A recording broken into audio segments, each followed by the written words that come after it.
Spectrum on Radio 1 FM 90 is brought to you by Stanbic Bank. Welcome back to Spectrum on Radio. And tonight on Spectrum, the aftermath of the mayoral elections in Kampala. What are the challenges that the Lord Mayor should brace himself for? What are his powers and limitations under the Kampala Capital City Act? Our guests tonight, Honorable Medard Segona, member MP-elect Busiro East, also member of the elect Erias Lukwago Taskforce, and Mr. Nicholas Opio, legal consultant with ACTU. You'll be able to call in later and ask them questions or make general comments or contributions to this discussion when I announce the phone lines. Honorable Segona Lukwago indicated in his victory statement that he's ready to work with the government. Sebagala, I don't know, Sebagala said that it would be hard for Lukwago to work in isolation. Do you think, when you look at government and Lukwago, who needs the other more?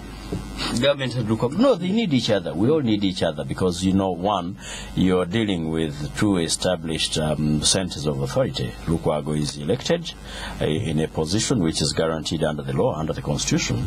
You also have the president, or you have a government established by law. They need each other. Well, I think they should work in harmony. And I do not see a contradiction to begin with because it's all about policy. Lukwago is not anti-government. The way I know him, I've worked with him. He is anti-policy. Once the policy is anti-people, you're going to have a problem, right, irrespective of who you are. For example, if you can remember, Lukwago has been on record saying, whether you're with me in DP and you're doing policies, things that are anti-people, we're going to have a problem with you. And he said, he predicted that my people in DP, be careful. If we do not behave well, people are going to throw us out of Kampala. So, I do not see Lukwago having a problem. If government does its part, genuinely and honestly, and he does his own part, genuinely and honestly. For example, the government recognizes that Kampala has a special status, yes, and deserves special treatment. Right. That's why they are taking us through these difficult technical intricacies that we are seeing in this act. So, among other things, the money you remit to the district. I've always asked the president, you're saying the city is messed up? Yes. Tell me how much money you have remitted to Kampala City Council. It is diverted, and who diverted it, and what did you do? Well, who diverts it?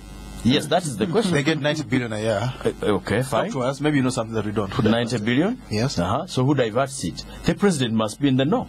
So, I mean, as a citizen, I'm asking the president, you send 90 billion, yes, of my money, yes, to KCC. Does it do what it's intended to do? If it does not, answer me, tell me who is responsible for the diversion of the funds. So when they send the money, and Lukwago is not the accounting officer, Lukwago's role is to say, has it gone to construct the road it was meant for? How about drugs in hospitals? That is all. The markets, etc., executive director, tell me about this and that. It is within his powers.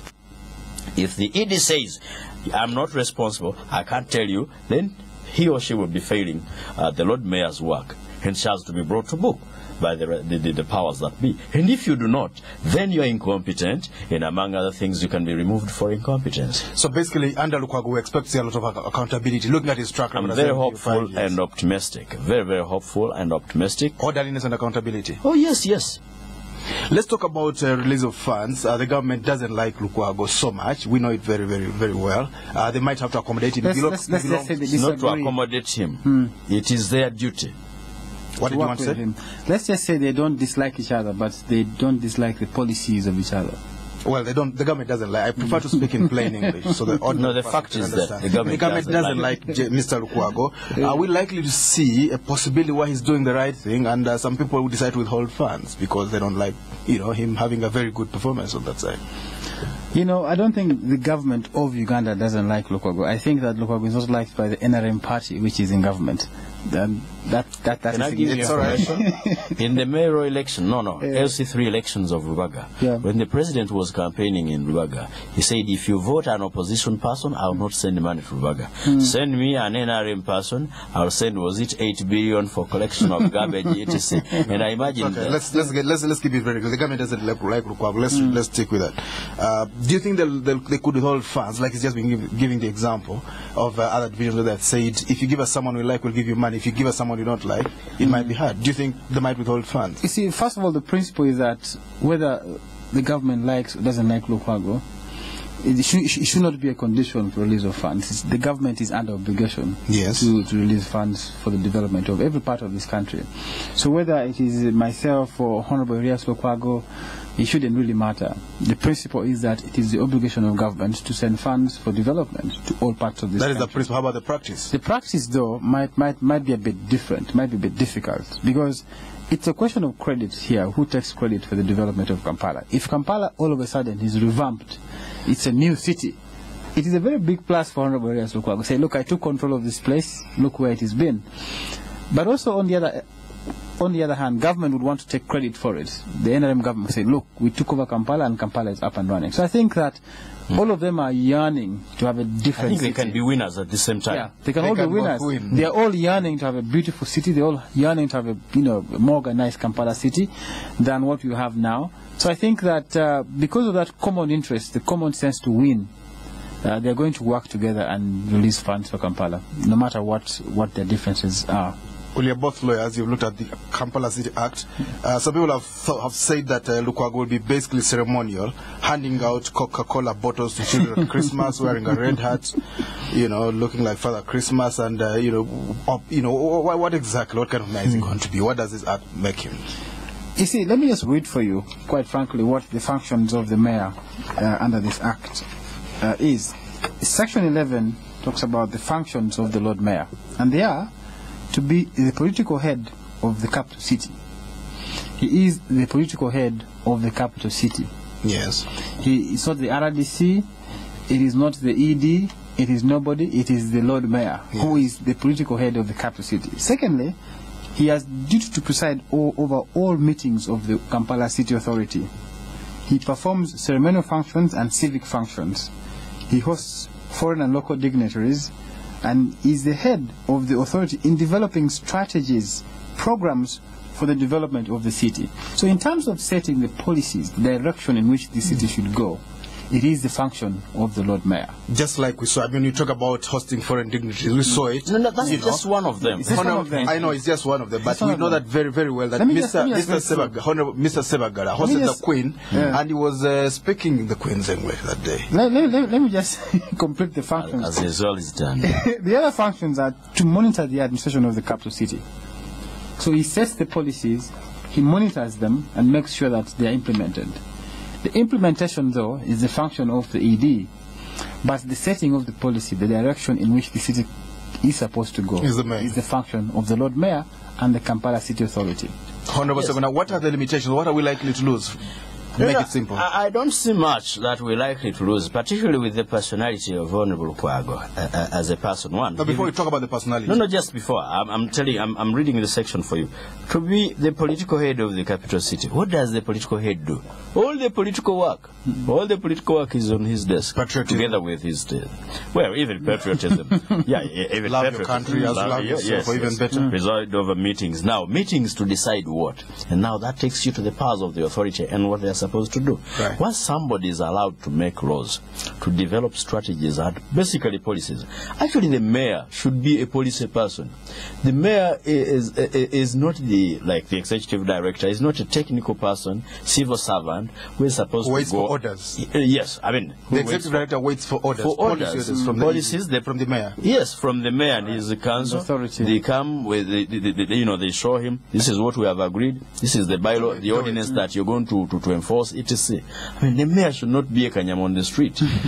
No, that is the difference. Yes, he should not be an implementing person. Right. Basically, to see how we do not want vendors in such and such a place. The mayor gets sticks and guns to run around. No, it is the ED.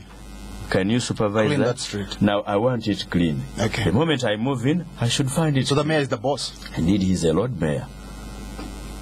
And now the other thing I wanted us to talk about, one thing you need to understand, what is this that is involved in monitoring? Do you just go and look on? No, that is different from observation. You monitor and ensure compliance. Yes. So in this case, you're going to direct the executive director, can I see compliance in this area? Right. Now, the minister, who is also discussed and given powers under this act, has a duty. In overseeing, the minister is simply overseeing. In overseeing, he must ensure that the lawful decisions of the authority are complied with by. In other words, it's like you have Big Daddy somewhere saying, Big Brother, you have work there. Now you oversee. No, monitor. But as you monitor, I'm overseeing. And mark the word, lawful. It is simply an addition. It has been there, whether expressed or implied. Even the town clerk today, or yesterday, did not have a duty to implement unlawful decisions. Somebody implements only lawful decisions, and that is a convention of precedent. It is a conventional doctrine. Of course, some of them are broken. They do other things that are not supposed to do. And that's a different thing, depending on who ensures compliance. If the person ensuring compliance doesn't mind seeing laws broken, HSC. That is the state. Let's look at it from the performance side. The Lord Mayor passes policy together with his bodies, the assembly, yes. And the executive director is supposed to implement them. Sure. And then it goes slow. Can the mayor crack the whip? Now that is where you have incompetence as a ground for removal. So the mayor can recommend that the ED gets fired? Oh yes, by the way, not only the mayor. You see, you people must as well learn to take over your powers. I mean, to use your powers. Right. Even you can go and have a declaration from court that by not doing this, by not doing that, this person is incompetent and should leave office. Well, this is Spectrum on Radio, and let's hear from you, our listeners. You can call us now, 0414-348-111, 0312-260-390,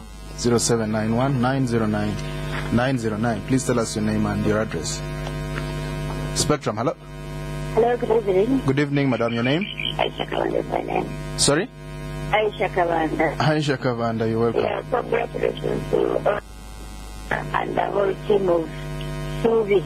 It seems they have had the line here this time. That's a great question for the listeners. But the two learned gentlemen there help the listeners the difference between the status of Kampala under the new law and the status of Kampala, what it was before the law. What is the difference between the two situations? Thank you very much.